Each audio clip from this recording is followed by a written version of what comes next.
भारत में आ गई कोरोना की चौथी लहर। 7 राज्यों से आए मामले। ओमिक्रॉन और डेल्टा से मिलकर बना नया वेरिएंट। नए वेरिएंट का नाम डेल्टा क्रोन। नमस्कार, आप देख रहे हैं स्काई न्यूज ग्लोबल। मैं हूं शिवांगी परमार।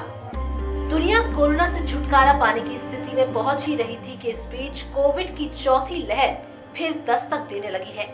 लगने लगा था कि विश्व अब इस महामारी से निजात पाने लगा है।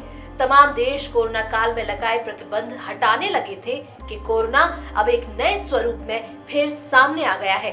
माना जा रहा है कि कोरोना का ये नया स्वरूप दुनिया में चौथी लहर का कारण बनेगा।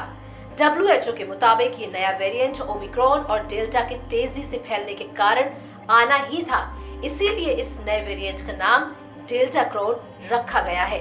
चिंता की बात यह है कि इस नए वेरिएंट की पहचान भारत में भी हो चुकी है और 7 राज्यों में इसके मामले सामने आए हैं। इन राज्यों में कर्नाटक, तमिलनाडु, महाराष्ट्र, गुजरात, पश्चिम बंगाल, तेलंगाना और दिल्ली शामिल हैं। फिलहाल इन मरीजों को निगरानी में रखा गया है।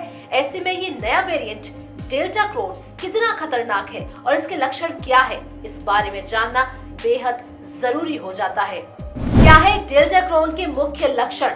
नेशनल हेल्थ सर्विस के मुताबिक डेल्टा क्रोन रिकॉम्बिनेंट वेरिएंट है जो कि ओमिक्रॉन और डेल्टा वेरिएंट के जुड़ने से बना है। इसलिए इस वायरस के लक्षण भी वैसे ही है जैसे कि पिछली महामारी में थे।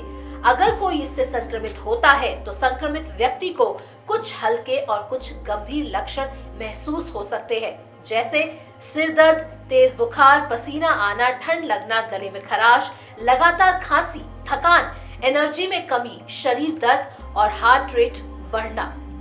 डेल्टा क्रोन पर की गई स्टडी के मुताबिक इस वेरिएंट के 2 प्रमुख लक्षण चक्कर आना और थकान है, जो कि संक्रमित होने के 2-3 दिन के अंदर महसूस होने लगते हैं। कुछ रिपोर्ट बताती है कि डेल्टा क्रोन का असर नाक से ज्यादा पेट पर हो रहा है।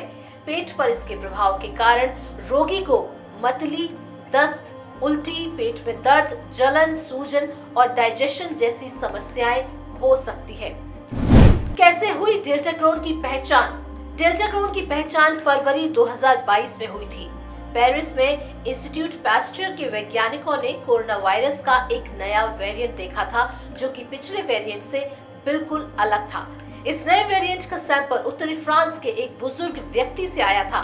जांच में पाया गया कि इसके अधिकतर जेनेटिक्स डेल्टा वेरिएंट के समान थे, जो कि पिछले साल के अंत तक दुनिया भर में डोमिनेंट वेरिएंट था। लेकिन इस वेरिएंट का वो हिस्सा जो वायरस के स्पाइक प्रोटीन को इनकोड करता है और जिसका उपयोग ये कोशिकाओं के अंदर जाने के लिए करता है, वो ओमिक्रॉन से आया है। इसीलिए इसे दोनों वेरिएंट का रिकॉम्बिनेंट वेरिएंट माना गया। इंस्टीट्यूट पास्चर के वैज्ञानिकों का ये भी कहना है कि यूके और यूएस में रिपोर्ट किए गए डेल्टा क्रोन वेरिएंट में कुछ अंतर देखने को मिल रहा है। इसीलिए इसके भी कई रूप हो सकते हैं, लेकिन दुनिया भर के वैज्ञानिक इसकी अभी निगरानी कर रहे हैं और इसके अन्य लक्षणों के बारे में खोज कर रहे हैं। क्योंकि दुनिया भर में इस वेरिएंट के मामले अभी बहुत कम है, इसलिए ये बताना कि इसकी संक्रामक दर क्या है और ये कितना गंभीर है, इस बारे में कुछ स्पष्ट कह पाना मुश्किल होगा। बाकी इस रिपोर्ट में इतना ही। आपको हमारी रिपोर्ट अगर अच्छी लगी हो, जरूरी लगी हो, तो इसे लाइक करें और शेयर करें और इसके साथ ही साथ सब्सक्राइब करें हमारा चैनल स्काई न्यूज ग्लोबल। नमस्कार।